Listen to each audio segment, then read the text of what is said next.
Assalamualaikum warahmatullahi wabarakatuh.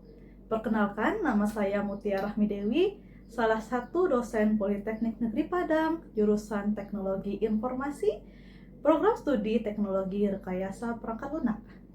Izinkan saya untuk memaparkan video pengajaran pada mata kuliah saya ANPU, yaitu basis data dengan metode DIA atau Delivery Interaction dan Assessment. Video ini dibuat sebagai salah satu syarat sertifikasi dosen tahun 2026 dan unjuk kerja Tridharma Perguruan Tinggi atau PDD UKT-PT dalam aspek pengajaran.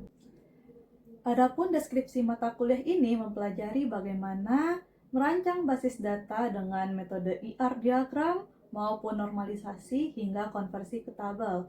Secara praktis, mata kuliah ini mempelajari penggunaan DBMS dalam mengelola basis data yang mencakup DDL ataupun DML. Bahan kajian atau materi ini mencakup pengenalan basis data, database relasional, entity relationship diagram, normalisasi, instalasi dan penggunaan MySQL, data definition language, data manipulation language, query satu tabel, fungsi, query multi-tabel, dan subquery.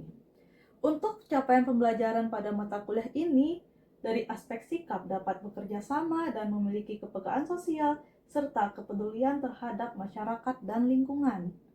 Yang kedua, menunjukkan sikap bertanggung jawab atas pekerjaan di bidang keahliannya secara mandiri.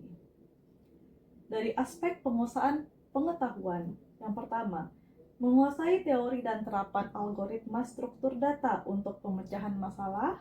Yang kedua, menguasai sistem basis data untuk mengolah data dengan teknologi sistem basis data yang sesuai perkembangan teknologi untuk menghasilkan basis data yang sesuai dengan kebutuhan pengguna. Dari aspek keterampilan khusus, mampu merancang dan mengembangkan sistem basis data sesuai kebutuhan pengguna, sehingga dengan memanfaatkan teknologi basis data sesuai perkembangan teknologi dan menghasilkan sistem data yang tepat guna. Dari aspek keterampilan umum, yang pertama, mampu menunjukkan kinerja mandiri, bermutu dan terukur, dan yang kedua, mampu mendokumentasikan, menyimpan, mengamankan, dan menemukan kembali data untuk menjamin kesahihan dan mencegah plagiasi. Capaian pembelajaran mata kuliah ini mencakup 1. Menentukan konsep dasar basis data dan arsitektur sistem basis data. 2. Mengklasifikasi database relasional. 3. Membangun basis data dengan menggunakan diagram ER. 4. Menurunkan tabel database dari hasil konversi ER diagram. 5. Menentukan ketergantungan fungsional dan dekomposisi tabel. 6. Membangun basis data dengan menggunakan tahapan normalisasi. 7. Menentukan aljabar relasional. Dan terakhir, mengelola basis data menggunakan DBMS MySQL. Selamat menyaksikan. Assalamualaikum warahmatullahi wabarakatuh. Waalaikumsalam warahmatullahi wabarakatuh. Ini kok pada lesu ya? Coba diulangin lagi ya. Assalamualaikum warahmatullahi wabarakatuh. Waalaikumsalam warahmatullahi wabarakatuh. Nah, pagi harusnya kita tetap semangat ya kan, baru mulai hari gitu. Nah, jadi ini udah pada sarapan belum? Belum. Siapa aja yang belum sarapan? Waduh, banyak gitu ternyata. Jadi ini kenapa nih Yola, kenapa belum sarapan?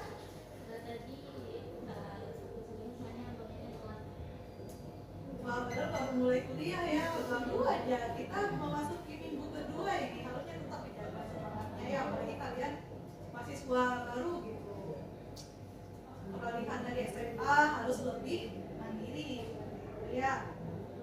Jadi diharapkan ke depannya kalian lebih semangat lagi, terus juga jangan lupa bangunnya pagi, sholat subuh, terus habis itu dipersiapkan aktivitas harusnya ya. Bisa dipahami ya?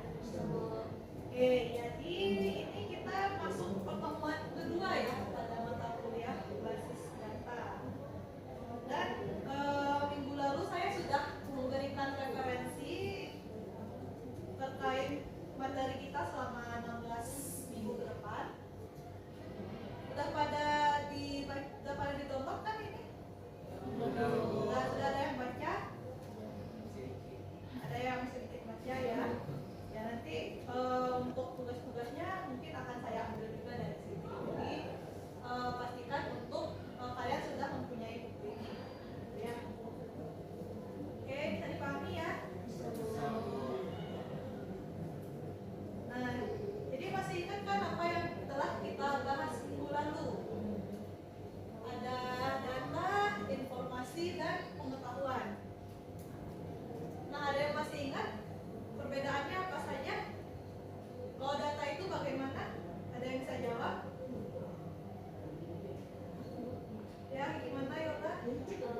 jadi betul ya yang dibilang Yoli tadi, kalau data itu rangkaian fakta yang mewakili sebuah kejadian, terus informasi kumpulan data yang telah diolah, dan pengetahuan merupakan kesimpulan dari informasi-informasi yang telah didapat.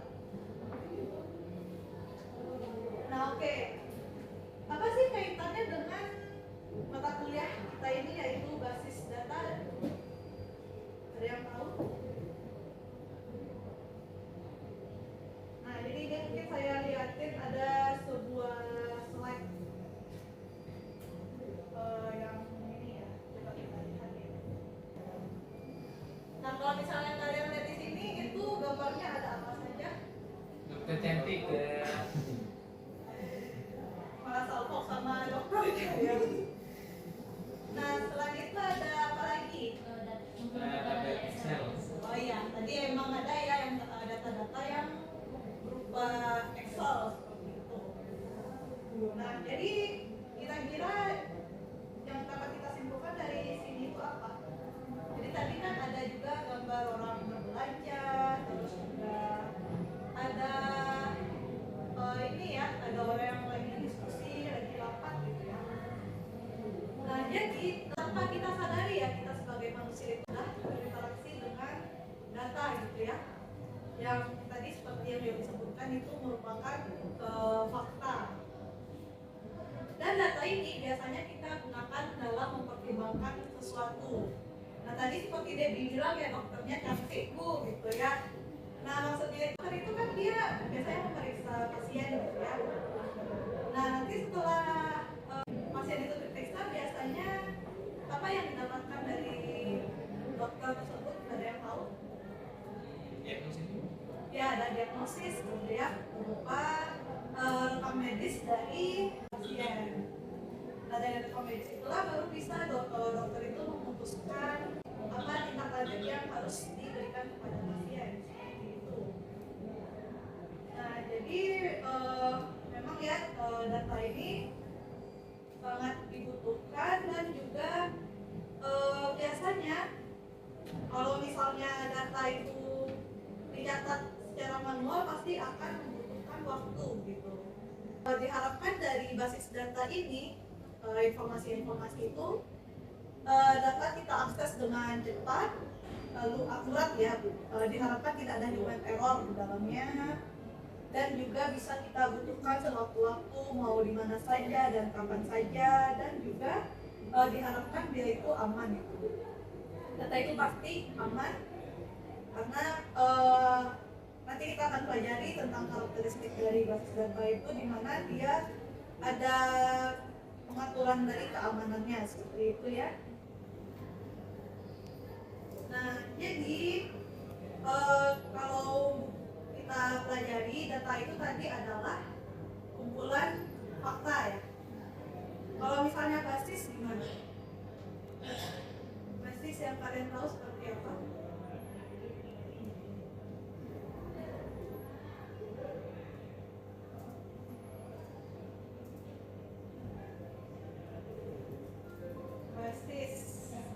Basis itu kan ya bisa misalnya kan berasal dari kata base camp gitu ya.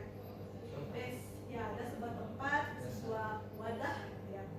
Nah, jadi data-data tersebut kita kumpulkan di dalam sebuah tempat yang diorganisasikan sedemikian rupa supaya bisa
ya tentang cara membuat tabel gitu ya.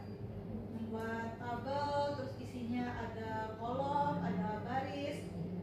Nah, jadi yang kolom dan baris itu kita sebut sebagai elemen basis data ya. Dimana waktu itu kan kita ada ini ya, ada create kolom ya, ada create table isinya kolomnya apa aja gitu. Tapi kalau untuk yang ini masih belum kita pelajari ya, untuk manipulasi data. Yang untuk memasukkan data ini masih belum kita pelajari di praktek. Nah, jadi di teori kita bahas lebih lanjut lagi.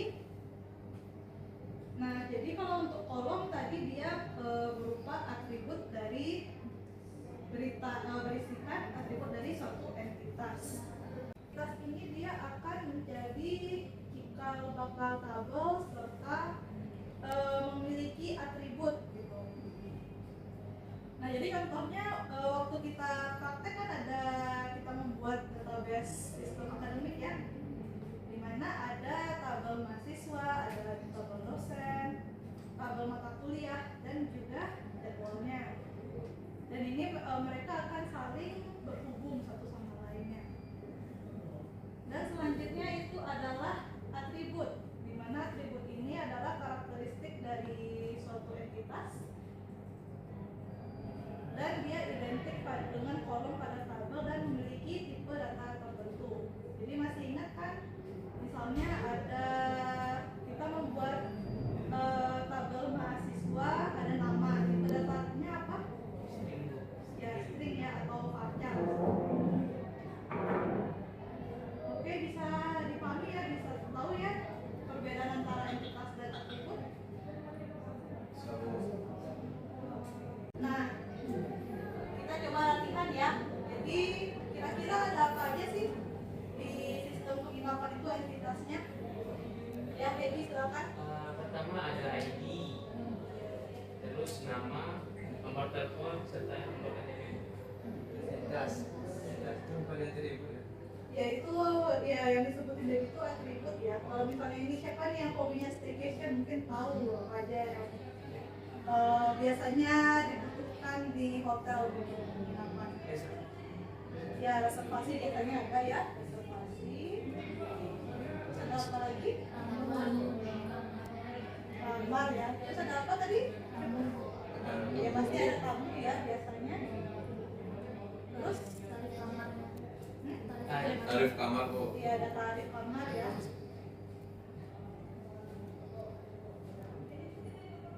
Dan Biasa jadwal kok. ya ada Jadwal jadwal.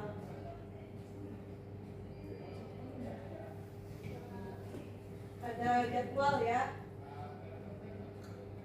Dan juga biasanya kalau untuk yang hotel yang udah kelas 3 ke atas pasti biasanya ada tipe kamarnya gitu ya, tipe kamar. Itu juga bisa menjadi salah satu dari entitas yang ada di sistem penginapan. Jadi seperti itu ya jenis entitasnya.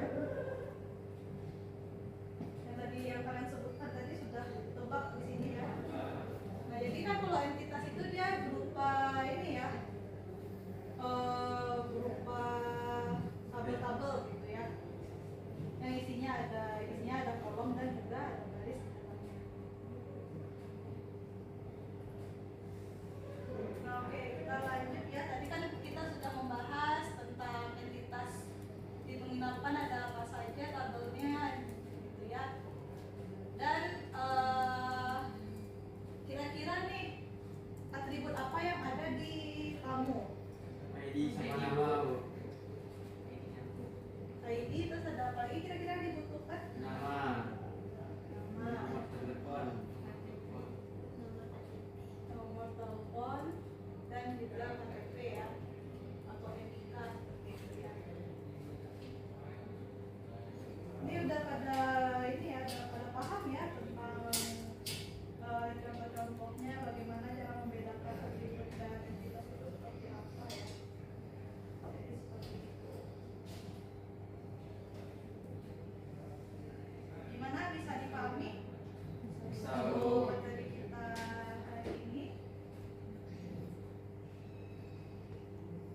sekarang kita masuk ke dalam kesimpulan ya. Jadi kira-kira apa yang bisa kita simpulkan dari materi hari ini? Jadi kesimpulan untuk materi hari ini yang pertama yaitu ada data. Data itu adalah kumpulan dari informasi dan fakta, dan juga data itu disimpan di dalam namanya base. Jadi base itu adalah tempatnya berkumpulnya para data-data tersebut, dan data itu juga memiliki entitas dan juga atributnya gitu.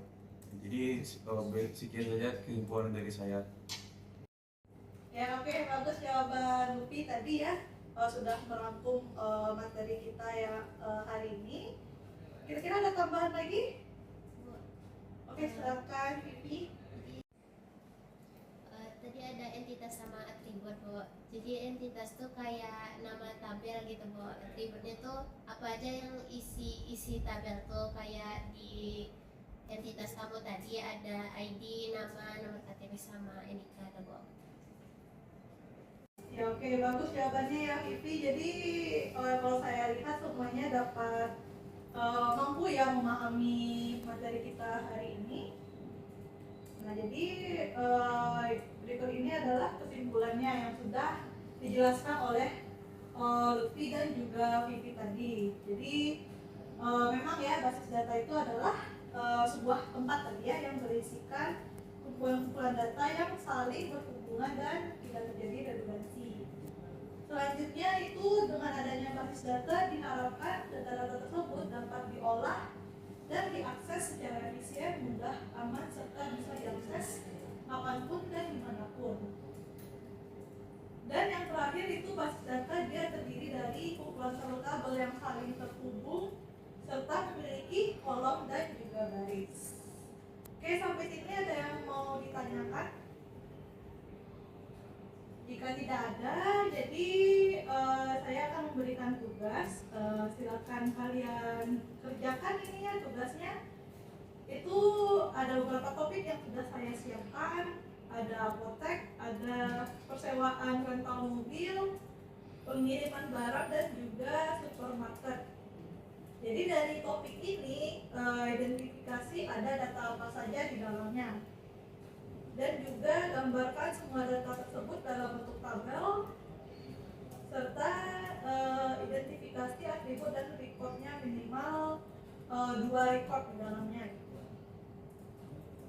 Jadi silakan kalian pilih topiknya, terus datanya ada apa saja, tabel-tabelnya atau identifikasinya apa saja, serta atribut serta dan juga recordnya.